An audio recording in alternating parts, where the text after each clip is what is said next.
And it's Glenn. Welcome to your latest episode of the Rex Heurmann trial. We have to, there's been like 2 weeks where there's been no news for Rex, so I didn't want to make a show wasting your time, but there is the smallest of details that's going to be kind of interesting at trial, and I'm wondering how they're going to resolve this. One of the things that the officers use to track Rex down, it's very sad, but the live-in, we're not sure if he's a boyfriend, a friend, or whatever, or even a pimp. But the male accomplice of one of the prettier victims of Rex, he said that he had notified police that this guy who was pestering his his female roommate, this guy was pestering her over and over for a second or third date, and he really was just laying more money on the table, and there was probably something that sounded maybe like a threat, but basically he was telling her that he really needed her to do a second or third or fourth rendezvous. And this male roommate, who you can see the light going out in his eyes as he talks about, he let her walk out of the house, down the street, and get into the car with Rex. But he said that he helped the police identify Rex by saying the guy looked like an ogre. Now, the police were able to take he looks like an ogre and say, there's Rex, because he's 6'5", not a very handsome individual. And with other information, of course, we have the pizza box DNA. He was holding a pizza box as he walks down the street and eating out of it and then dumped the street. But the point is that they thought they knew what an ogre looks like, and that Rex fits that description. But when we get to court and it's time for what in California is called a 1538.5, I don't know what it's called in New York, but it's a variation that says the defendant wishes to challenge, did the police have probable cause to arrest him? Did they have enough information on which to take him into custody, that he was the person who had committed the particular crime? He's going to say, well, the term ogre is so vague. How do we know that their description or their interpretation of the word ogre is what the gentleman who lost his female roommate was saying? It's a very vague term. That's the term that the person attributed to Rex, and the police said, boy, there you go. There's a 6'5" ogre. Now, they didn't mention, did this guy also throw into the mix the boyfriend, roommate, whatever, hey, he's 6'5", because something like that is really, really helpful to the police. And that there aren't many men that are 6'5", and if he says, yeah, I saw him get in the car and he was about 6'5", that's going to hold up. That fact alone would be, yep, there he is.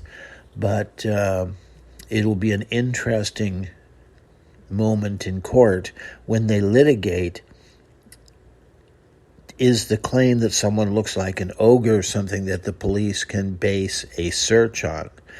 Is their understanding of what an ogre looks like the same as what the gentleman who was trying to turn him into the police, what he thinks an ogre looks like?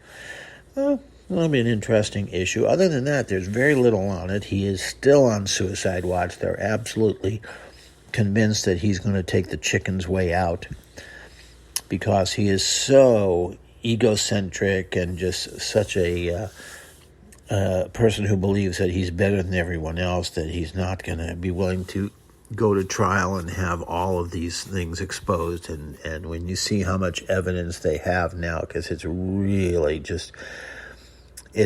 just astounding. They have got him nailed, balls to the wall. Is that the right expression for that? They've got him just nailed.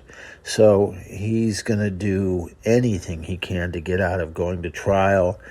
And he also knows, probably already, but if not, he should know that when he gets into general, public, general, whatever it's called in the prison, where your general population, when he's in the prison, that he's going to be in with many people who are eager to kill him, because there are lots and lots of people in prison who are not the terrible people you normally think of. They're people who maybe were doing some drug dealing on the side, thought they could get away with it. And but many men in prison have daughters, sisters, mothers, and many of them have daughters and sisters and mothers who were abused physically or killed by crazy men, similar to the accusations against Rex. So Rex knows that his days in the general population in prison will be very short, and he will be subject to weekly, if not daily, drubbings, beatings of all sorts of things that you can't even imagine.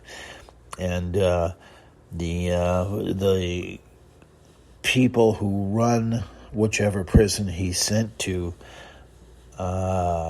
will, not render much aid when he complains, "Hey, I'm being beaten daily."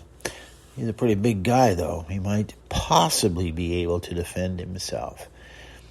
That would have been a real smart thing for him to have done, if during this period of time, while he thought he'd gotten away with it, but you never are sure you've gotten away with it. If during that 12 years between the Gigolo Beach and the arrest, if he had taken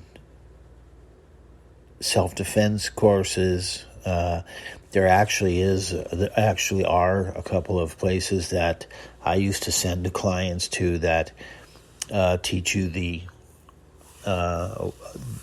ins and outs of fighting in jail and fighting in prison, and surviving in prison. They're taught by people who've been in prison and survived. So he probably should have gone to one of those, at least after after he was sure he was in the limelight. Otherwise, think about this. I mean, if he hadn't been identified yet as the subject, you don't want to go to one of those courses, because the police just keep their eye on who goes in the door of the place where you take the lessons and say, there's a guy who's guilty of something. So that's not really how you want to do it. And with that, we'll call it the end of this chapter 9 of Rex Heurmann trial, and not anything else of news coming up. There won't be anything for about 2 more weeks when he has his next court date. The next court date is a very important one. It's something that gets put off all the time. And what we used to do is we would use it for fact-finding and for pulling information out of the prosecution to see what is their case really about. But the next hearing is one where the prosecution has to show the judge in the case that they actually have enough evidence that they have a case against Rex. And this is Rex's big chance that if the evidence is not there, 1 in a million, but if it does happen, I've had it happen in my cases, the judge will say, you know what, I don't think there's enough evidence that he did it, and so I'm going to let him go. And they call it a day. Now, that's not permanent. It just ends that case. But if the police get more evidence, they do get one more swing at the ball, and if they can arrest him again and try again. But 99% of the time you lose those hearings. It's very painful. I've lost ones where I showed them that there was no evidence at all that my client had done it, but you get spineless judges who just don't have the courage to throw out the case against your client. But in this case, there's no way that's going to happen. I mean, every person who can read knows that there's enough evidence against Rex to nail him. So, but it is a great chance for the defense, that's Rex's team, to have the prosecution put on a mini trial so they can see what evidence have they got against him, and with that they can begin to prepare for all it's worth, or for what it may be worth, prepare their defense for the real trial. And with that, we'll call it a day.